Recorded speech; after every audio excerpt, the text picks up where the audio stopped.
Hello guys, আসসালামু আলাইকুম। চলে এসেছি সুলতান ডাইন গুলশান ব্রাঞ্চে। আজকে আপনাদের আমি দেখাবো একটা খাবারের রিভিউ, কত সুন্দর পরিবেশন আর খাবার সুস্বাদু। আগে আপনাদের শহরটি ঘুরিয়ে দেখাই। এই যে দেখতে পাচ্ছেন, এটা হচ্ছে গুলশান 2, ঢাকা গুলশান 2 সুলতান ডাইন। দেখতে পাচ্ছেন, এই নামটা দেখে এখানে চলে আসবেন। আর অবশ্যই এই যে জায়গাটা আপনাদের দেখাচ্ছি, এইটা মনে রাখবেন।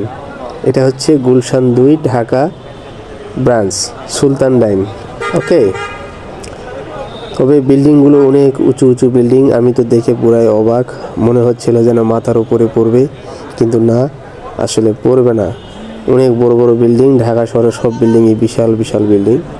ওকে, ঠিক আছে, এখন আমরা চলে যাব কাচ্চি খেতে।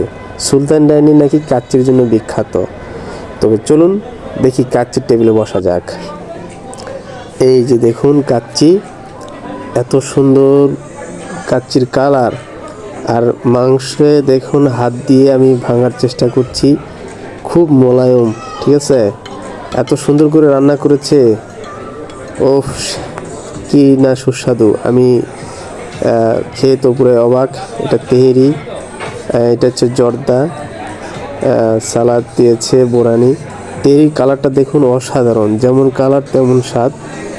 আর জর্দার কালারটাও অস্থির, মাঝখানে একটা মিষ্টি দিয়ে পুরাই ডেকোরেশনটি চেঞ্জ করে দিয়েছে। এবং বোরানির কালার যেমন, টেস্ট তেমন অসাধারণ, খুবই অসাধারণ। সত্যি খুব ভালো লেগেছে। আপনারা চলে আসবেন সুলতান ডাইন গুলশান ব্রাঞ্চে। আমি চলে এসেছি। সুলতান ডাইন জিন্দাবাদ। ভালো থাকবেন সবাই, আল্লাহ হাফেজ।